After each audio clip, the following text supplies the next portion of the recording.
Hello, welcome to this week's edition of the PinkUn Norwich City Podcast, reviewing a 3-1 defeat to Watford at Carrow Road. Paddy, one word to sum up that afternoon? I'll change my mind now. You said to us pick a word beforehand, DF, and the word I was thinking of doesn't sum it up. Booing. Booing. Which we can explain in due course if he wasn't at the game. But Can you speak? Dejection for me. There we go. That's sums up the day, doesn't it? That's how bad it's been. Yeah, disconsolate. But I think the one word is boo. That is unfortunately where things ended up today. And as much as we all came into this game knowing how important it was, I don't think any of us really thought that Carrow Road would turn quite as moody, quite as dark, quite as frustrated as it did. And I think we can all appreciate that in a great deal. But yes, this is the PinkUn Norwich City Podcast. We also come to you in association with Future Radio 107.8 FM. I am Dave Freezer alongside Paddy, Davitt and Connor Southwell as ever to review the weekend action, and we'll try to put a bit of dark humour, I guess, into it all.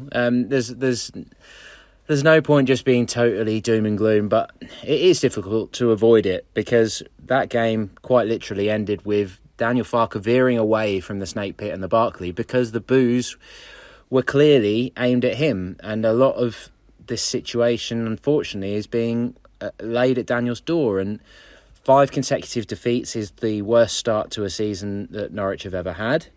Daniel Farke, I saw a stat on the BBC before the game saying that he becomes the first manager to ever lose 15 top-flight games in a row, because Sunderland's record of 20 was longer, but it was with different managers. So Daniel has got that on his CV of 15 consecutive Premier League defeats, obviously with a Championship title triumph in between some of those matches. It's also the 30th top-flight game where Norwich have gone behind that they have lost. These are not good statistics, are they, Paddy? For all the optimism and hope about the transfer work and the lessons that have been learnt, we all knew that this was going to be a very difficult start to the season, but those frustrations that have been pent up and have just boiled over today. And I guess we now have to wait and see whether this brings a fresh start and whether the fans are willing to just let them get back to the drawing board and try and find a way back into this Premier League, or a way to kickstart this Premier League season, or whether this is the start of, unfortunately, a very unhappy goodbye, I guess.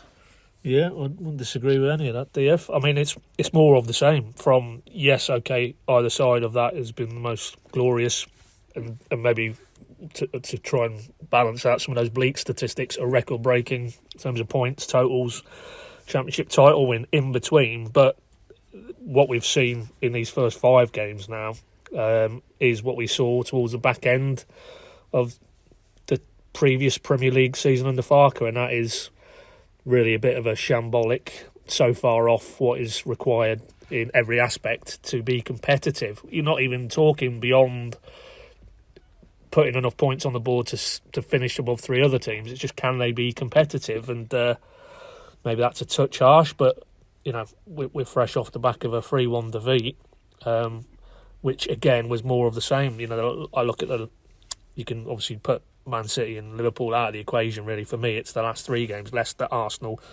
and now Watford, and very similar in regards of positives, moments, passages of play, but ultimately too many basic individual errors and then a collective malaise as well. And you know, if that doesn't change, then the head coach will not be in charge, because there's no way off the back of that outlay, which for Norwich was quite a considerable attempt at having a go. I don't think anybody would have disputed that when the guns fell silent on, you know, the transfer window, that Norwich had a go. They're not having a go on the pitch, at least not to the degree where they can get the better of a team like Watford, who came up with them out of the Championship. And yes, they have 1 or 2 very, very good players. Ismail Star has done for them again today with a second half brace. But pound for pound, should they be coming to Carrow Road and winning 3-1? No. So you have to question Farke, his methods, tactics, personnel, the way he's setting that team up. You also have to question those players. Some of the defending or lack of for those goals today was it's embarrassing, really. So in that context, quite within their rights, those fans who remained, and it's worth making that point that there was a lot of empty seats in all four corners of that ground, and that is, as we discussed on the walk back up to HQ to record this, I don't recall seeing that phenomena in Farke's time here, even in that very desperately poor debut season that finished below Ipswich in the Championship.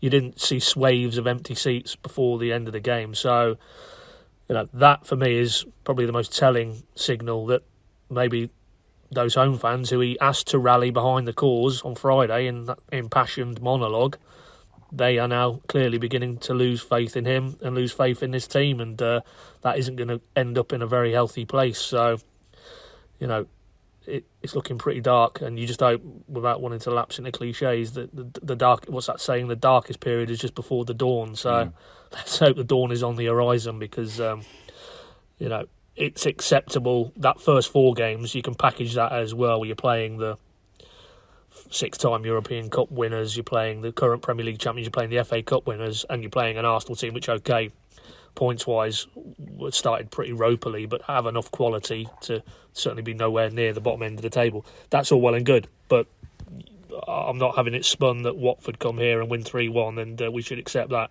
That isn't acceptable. So, some testing times ahead for Daniel Farke particularly, and you just hope for his sake, because we deal with him on a professional basis, and probably I'd put him on the pedestal as the best manager I've dealt with in terms of the interpersonal relationship, but that's not going to save him. If he can't get a winning team on the pitch, he'll be out the door, because Stuart Webber, you can be sure, is not going to accept that level of performance and that level of productivity in terms of results. 5 games in the league, no wins and no draws even. They're not even eking out a draw or two. So, Daniel Farke, his feet are against the fire, and he needs to pull them away swiftly and get this team on the pitch, picking up points. Because if he doesn't, I fear for him.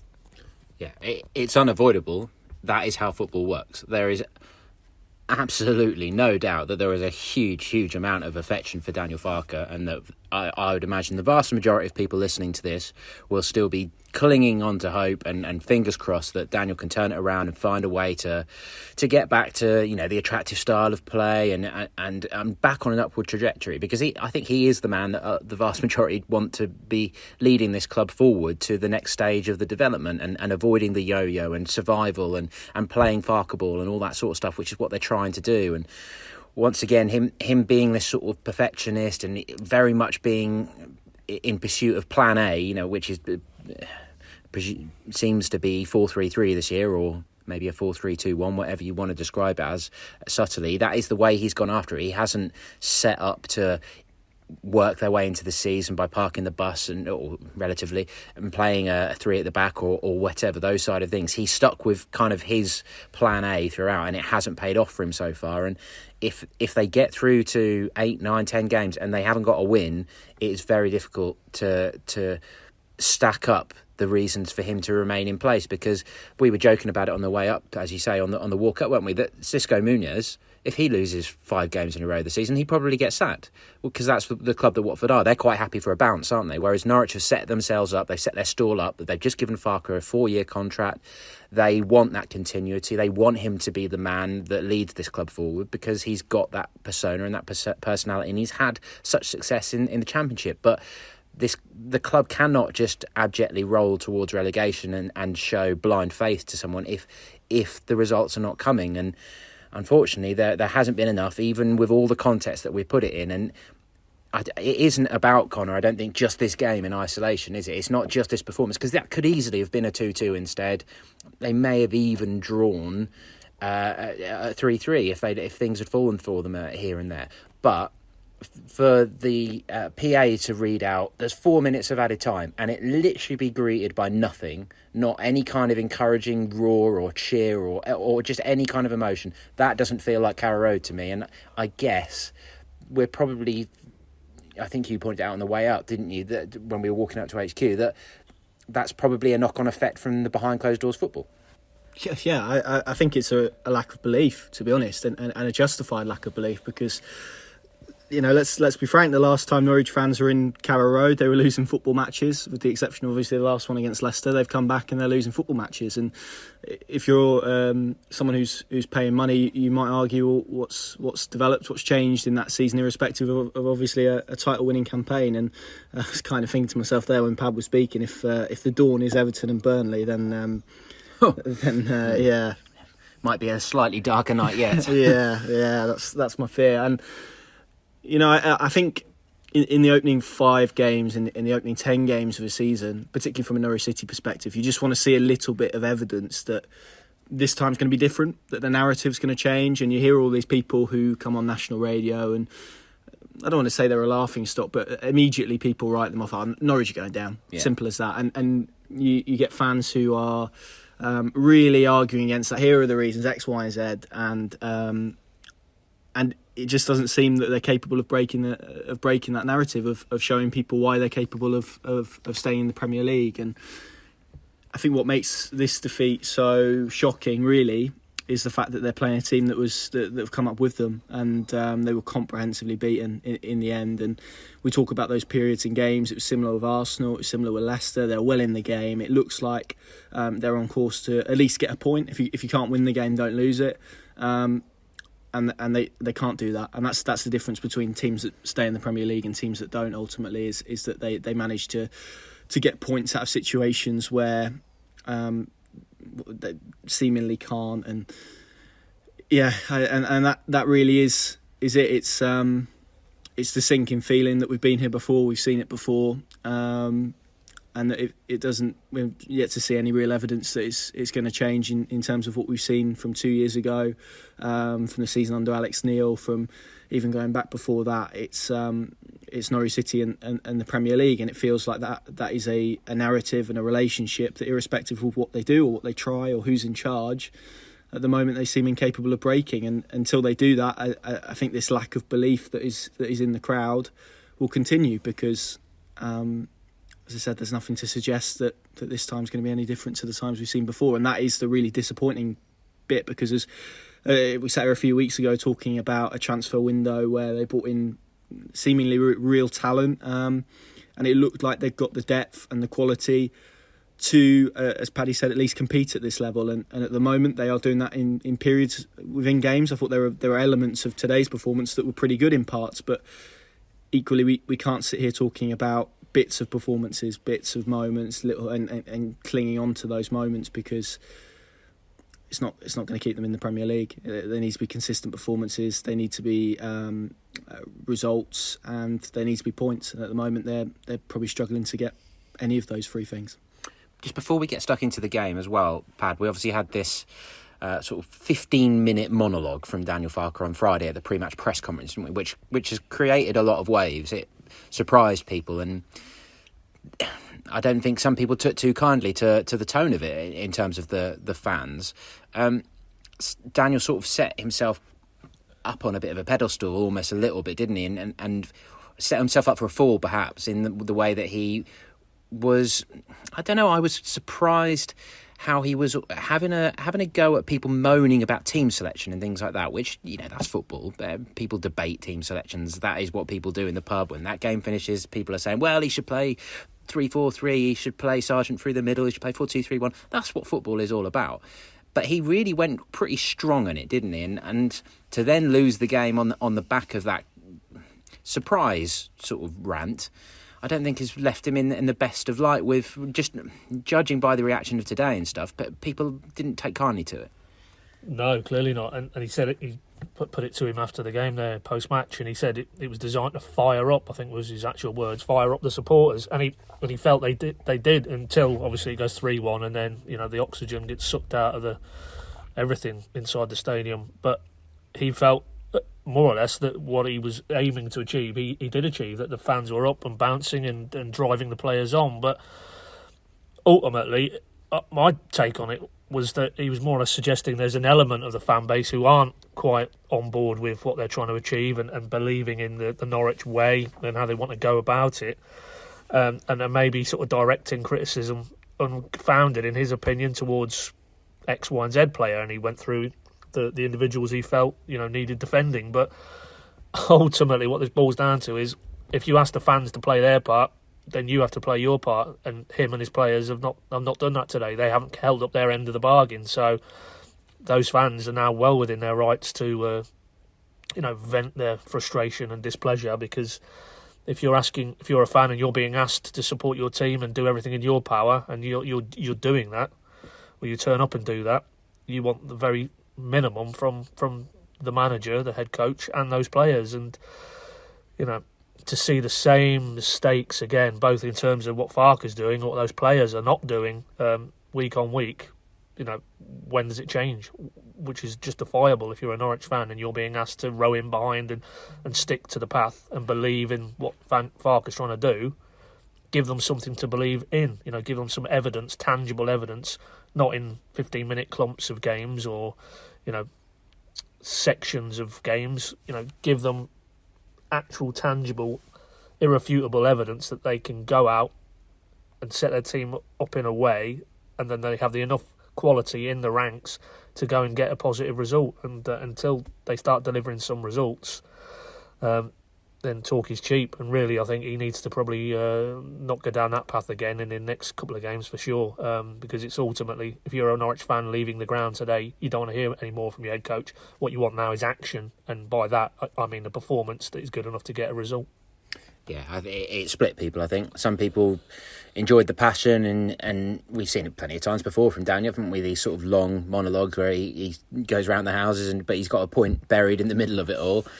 And some people didn't like it at all. So we shall see. That's probably reflective of where people are with Daniel. But let's pick over the bones of the game, and then I want to move on to... We've got the Liverpool game in the Cup on Tuesday night, and then, of course, Everton next Saturday at Goodison Park.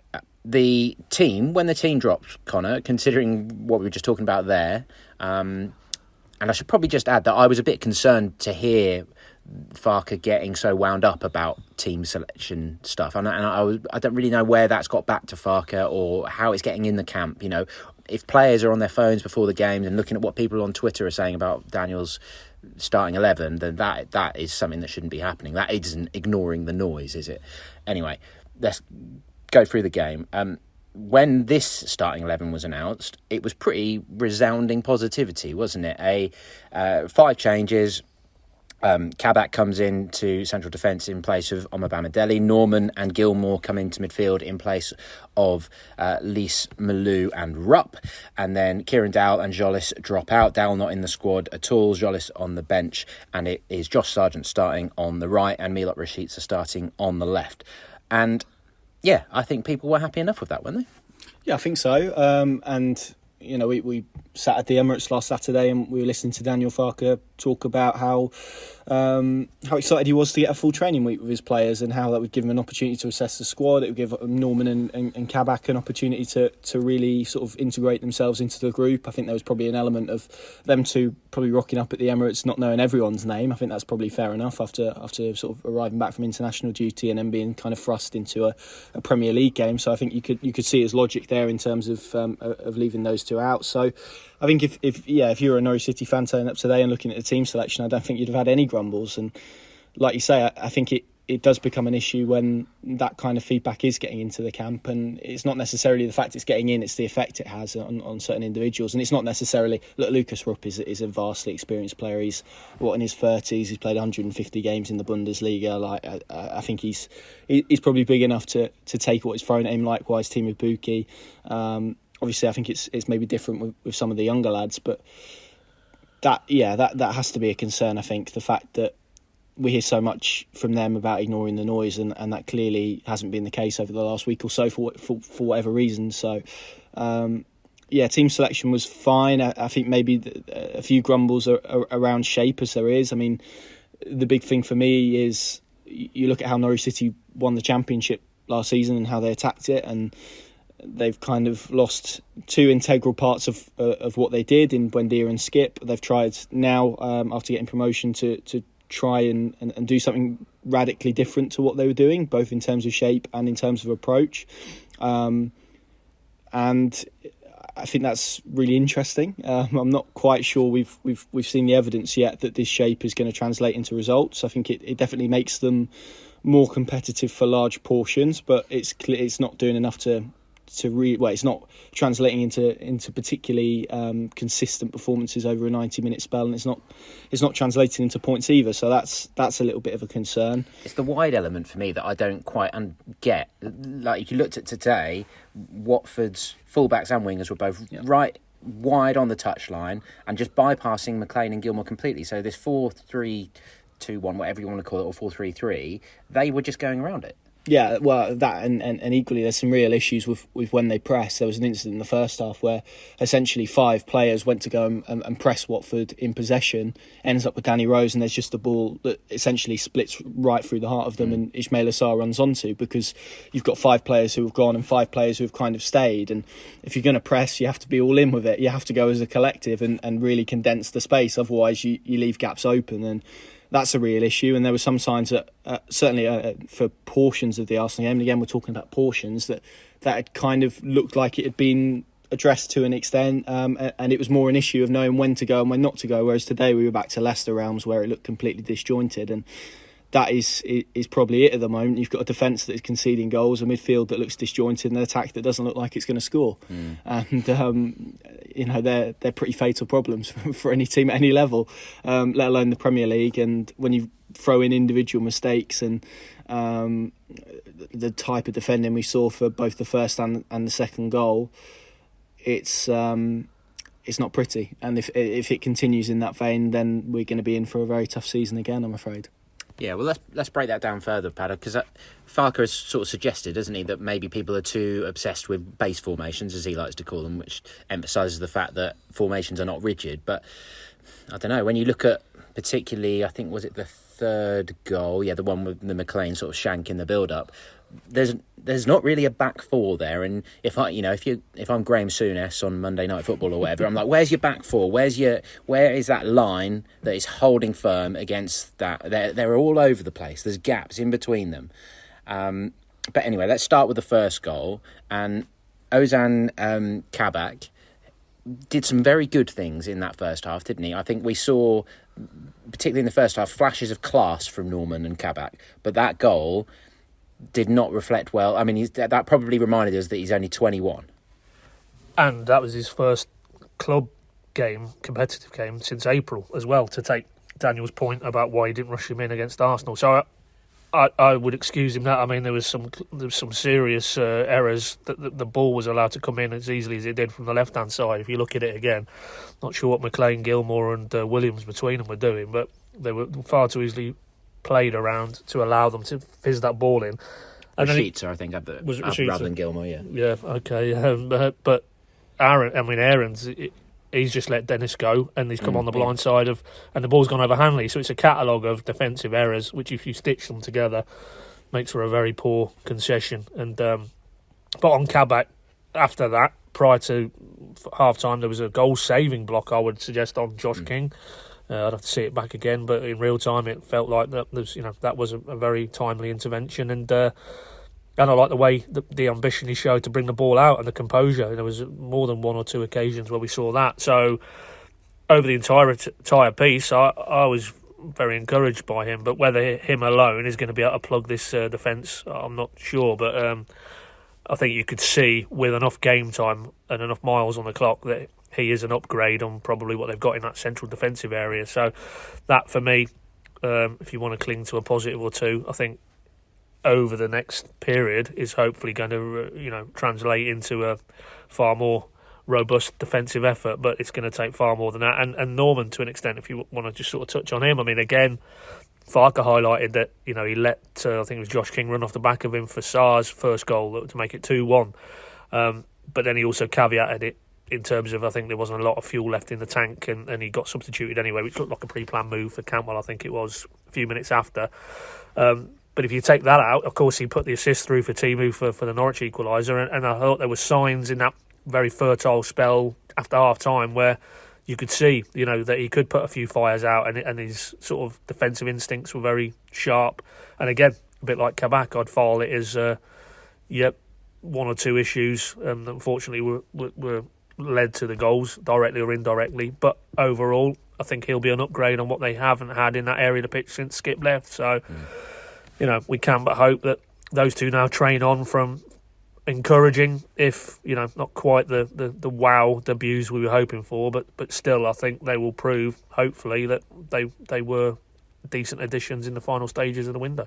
I think that was a much better performance than Gilmour had managed as a defensive midfielder. I thought he looked, positioning wise, much more like a Tete or a Skip, like he was, putting out the odd fire here and there. But yeah, maybe he could have done better for that second goal before he's taken off. But you look at, they were basically scrambling after a Williams chance, weren't they, from a corner where he'd met, I think, on the volley. I think Gilmour put the corner in, and then they were scrambling back, weren't they? And it's really McLean that should be providing that protection for Williams on the left, and you watch where he is, and he's bottom right of the screen as Watford are about to score.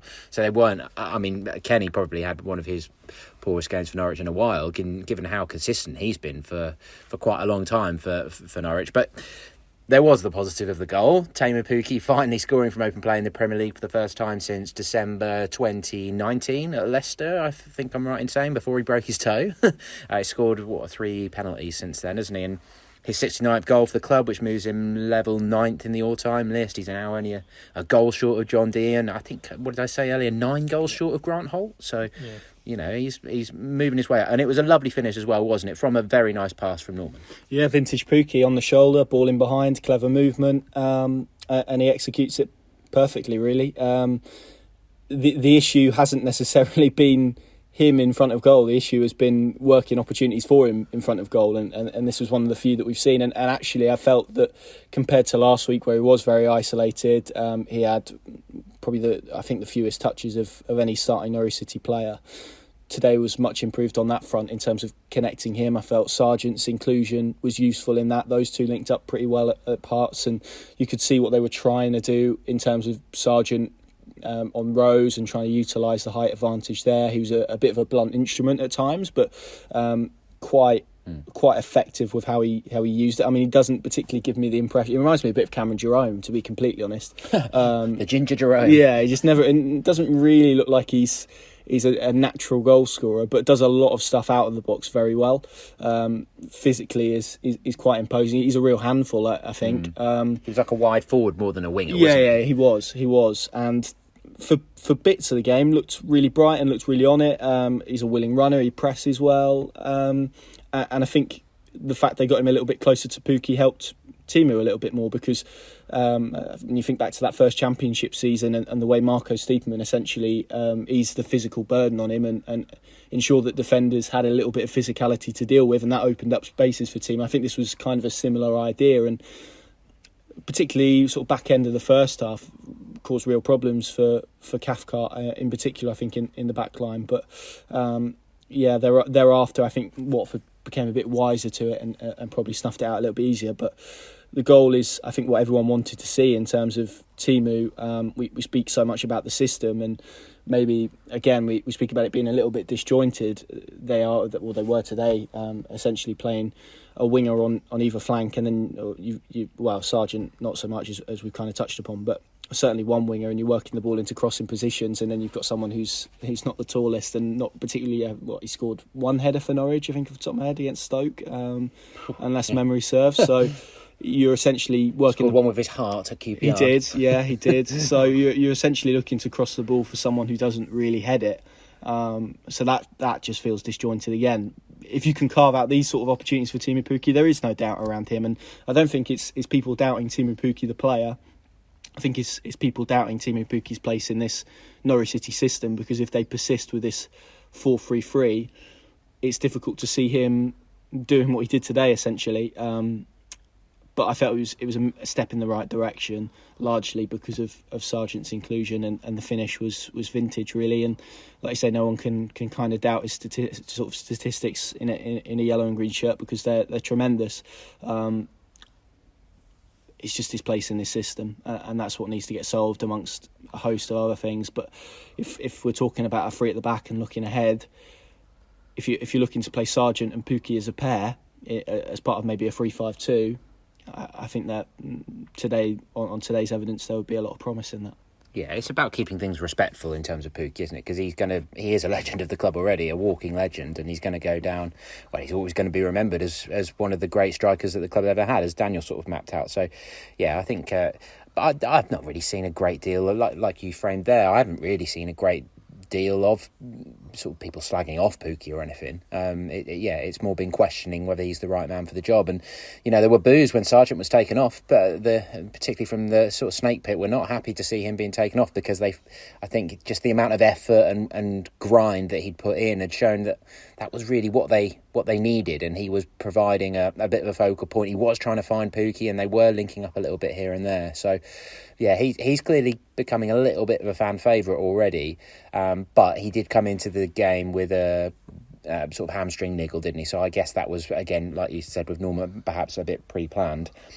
So we've already sort of teed up the second goal when Watford reclaimed the lead, 63rd minute. Ismail Assar's the one that gets across Grant Hanley at the near post after really good movement from Josh King, to be fair, to go out wide and create that space and confuse Norwich's defence, really. That's 2-1 in the 63rd minute. The substitutes came in the 70th minute. Cantwell and Schollis coming on for Norman and Sargent. Milot Rashica had a really good opportunity at 2-1, set up by good work from Schollis. A nice move, actually. Cantwell and Aaron's involved in that one. And, obviously that could have completely changed things. Rashica did really well, I think, to actually get that on target, because it was sort of turning on a sixpence, and he managed to get decent pace on it, but it was a fairly comfortable save for Foster in the end. And then the moment when it all turned, Pad, 81st minute, and unfortunately Kenny McLean just had a bit of a nightmare moment, really, didn't he? And they were just scrambling from that point. Yeah, and horrid slice, tried to clear the ball's gone up, ballooned up, and then Watford have pounced on it. And even then, they still had a little bit to do, but this is the Premier League. Cleverly, I think, picked the ball up, perfectly timed pass. There was a VAR check for the ball through King, I think, off the top of my head.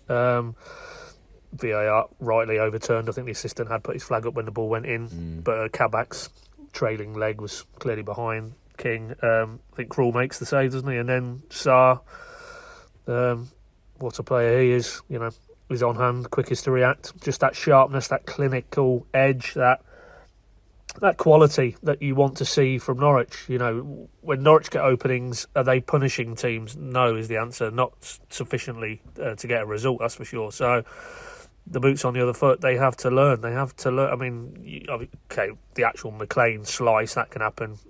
That's just an unfortunate,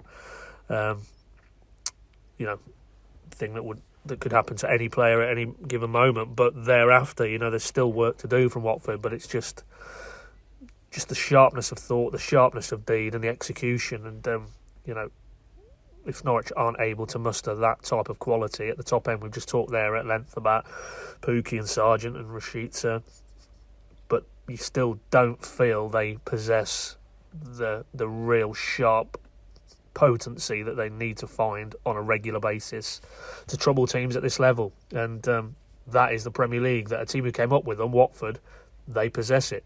And if Watford possess it, then pretty much every other team in the Premier League are possessing it as well. Brentford have won again today at Wolves, I believe. The warning signs should be loud and clear in the Norwich camp this evening, because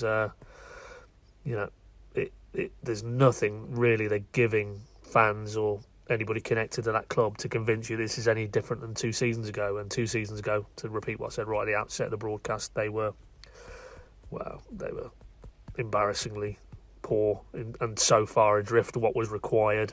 And that was the it'll take a miracle. Farke said it again on Friday. We don't need a miracle this time, which it suggests that they're a lot closer to what's required. But we're not seeing enough evidence of that to believe that to be the case. So there's some tough days and some tough weeks ahead, I think. But ultimately, sourced in Kenny McLean's error, but ultimately punished by real Premier League quality from Ismail Assar.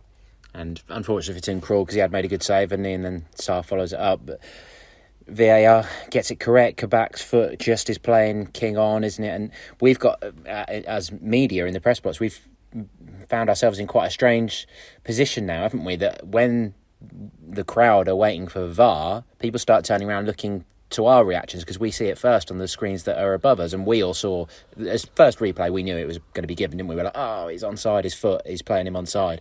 And you've got the people in front of us and people sort of craning their neck to see our reactions, and I don't want to get to the position where we're actually like raising our hands and saying yes, it's a goal or something, but it almost feels like people are waiting to see the looks on our face, and then it very quickly spreads and people start saying, oh, it's going to be given. And it's just a sort of horrible 30 seconds, isn't it, when you know that the whole ground is about to get bad news. It's quite surreal. But just to finish the game, and then we'll move it forward to Liverpool on Tuesday night. I think that the real chastening feel is that this is in comparison to Watford, and Daniel sort of teed that up last season, didn't he, in comparison with Bournemouth and Watford, that they both had stints in the Premier League and they have had money and they've got a heck of a lot of experience in their squads and things. But you compare Norwich to Watford today, and they've lost to one of the other newly promoted teams. They've lost 3-1, and you look at some of the quality. Well, if I take it back to the stats, they had 48% of possession against Watford, who are not renowned for being a team who shine in possession. Watford had 8 shots on target at Carrow Road. Sarr, King, Danny Rose, Moussa Sissoko. These players looked good, and they looked like Premier League players, and Norwich looked short of that quality. I think that's, as we sit here at the moment, what feels so chastening. Yeah, absolutely. I'd agree with all of that. And it's, as we say, it's the fact that gap is so big. And as we said throughout, the fact that at the moment there's very little evidence to suggest that Norwich City are going to reach a level where we're talking about their players being capable of producing the level that we've seen Watford do today. And to be honest, at times it felt like they had more gears to shift through if they needed to. This is a team that came into this game having lost their last 3 games without scoring. They've scored 3. Yeah, that's the problem, isn't it? And stop, Connor. I can't take it anymore. Whenever you're in a position as any side at any level, and you're conceding 3 goals at home, you're essentially asking yourself to score at least 3 goals to get a single point. You're in trouble. Welcome to the new normal. Hello, and welcome to this series of Unfinished with me, Charles Thompson. Welcome to Weird Norfolk. Welcome to this week's edition of the PinkUn Norwich City Podcast. From true crime to football, politics to folklore, for more great podcasts from Archant, head to audioboom.com/channel/Archant.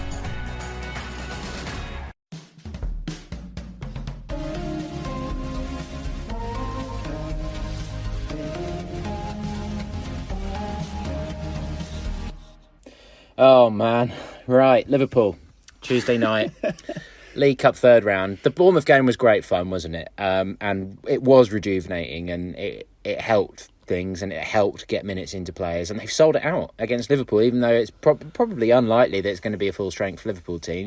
There's going to be a few stars here and there, but given the injury problems they had last season, I can't see Klopp taking many chances. I don't think we'll be seeing Virgil van Dijk and Jordan Henderson and players like that. I wouldn't have thought. Maybe on the bench or something, because he'll want to get through, won't he? But for Norwich, this represents an opportunity. So I'll come to you separately, Paddy. I'll come to you on the defence.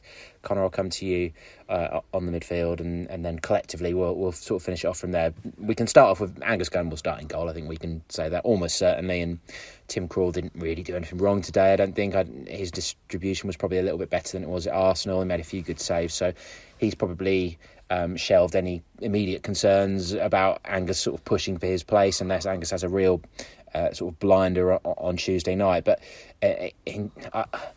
I still see this now as rather than making wholesale changes, I think it's the opportunity to just really prime the Premier League starting 11 and not make 11 changes and play Mumba at right back or whatever, that sort of play Sorensen in defensive midfield and Rupp and things like that. I think they now need to use this as a building block to make sure that they are on top of things for Everton on Saturday. And I don't know from what we know of Daniel, I think he'd probably rather have a full week on the training pitch. But yeah, Pat, if I come to you on the defence, what would you be doing? Would you be? I don't think he's going to switch to a 3 at the back, is he? So if we presume he's going to play a 4 still, what would your 4 be at the back? Well, to take your point, I was going to make that very same point. This is a league game without any points for me at stake, because it's about Everton obviously this coming week, but they need to go into that with a little bit more confidence from a back 4 who've leaked 3 very avoidable goals this afternoon. So I won't make any changes. I'd go if I think Williams and Aarons and Kabak and Hanley are my 4 to go to Goodison Park. Sorry, lads, you're going again on Tuesday night, and I want to see a bit more than I saw this afternoon. And if you're Grant Hanley, I'm sure you want a game to get that out of your system because you've made some errors, and Kabak needs more minutes. He'd love to play against Liverpool, club he was on loan at last season. I'm sure that's a stage he'd want to be on.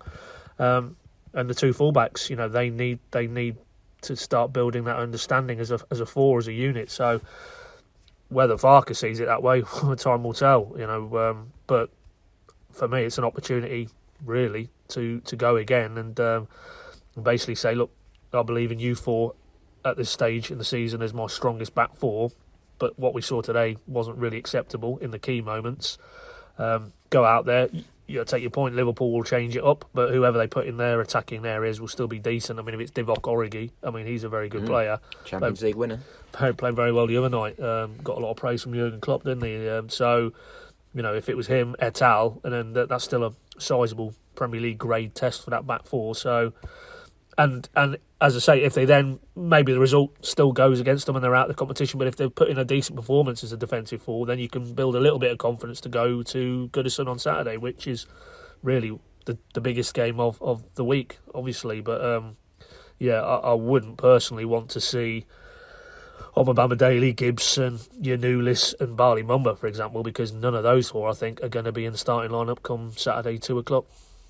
Yeah, I think the thing that I would like to see would be a 4-2-3-1, and I don't think I'll be alone in saying that. So I think it would be acceptable to make a few changes, but yeah, I'm pretty much totally on board with how you've pitched it there. So in that light, Connor, what would your midfield be if I put you into the Farke Parker? I think I'll probably pick them out of a hat at the minute, to be honest.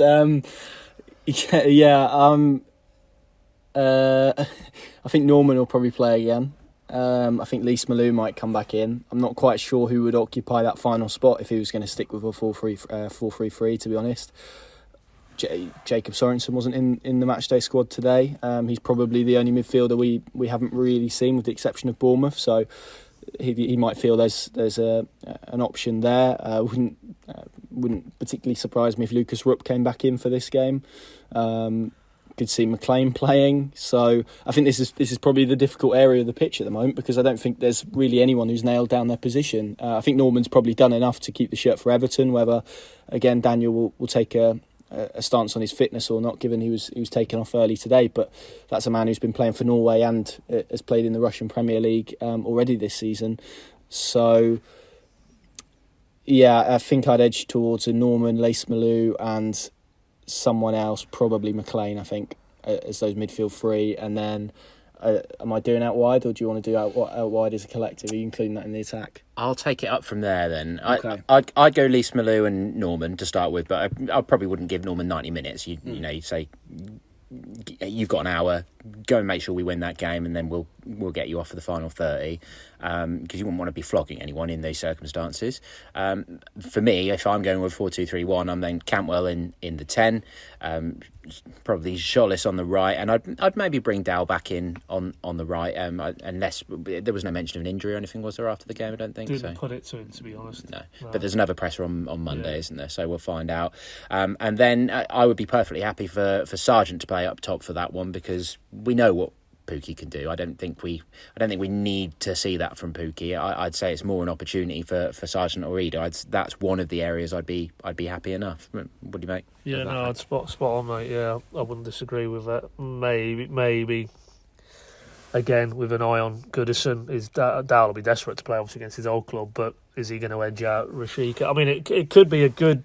You mentioned him there. It could be a very good opportunity for Cantwell, because we discussed this on the walk-up as well, that maybe because of the system he's found himself on the outside looking in, and I guarantee when he came back for pre-season training, he didn't envisage that at this stage of the season he would be a bench warmer, because that's kind of going back to when he first broke into the team, the matchday squad, and he was kind of used from the bench sparingly. So if you've got a guy who's not going to be lacking for motivation if he's in the starting lineup on Tuesday, then Todd Cantwell is it. And if he performs at a level against that degree of opposition, even if they make a few changes, then does he put himself back in the frame for a start against Everton? Because, Todd Cantwell, we've seen it. We saw it 2 seasons ago that he can make things happen at this level in terms of goals and assists, and they need desperately plenty of both, a lot more than they're producing at the minute. So, of those attacking players you mentioned, I think it could be a big night for Cantwell, yeah.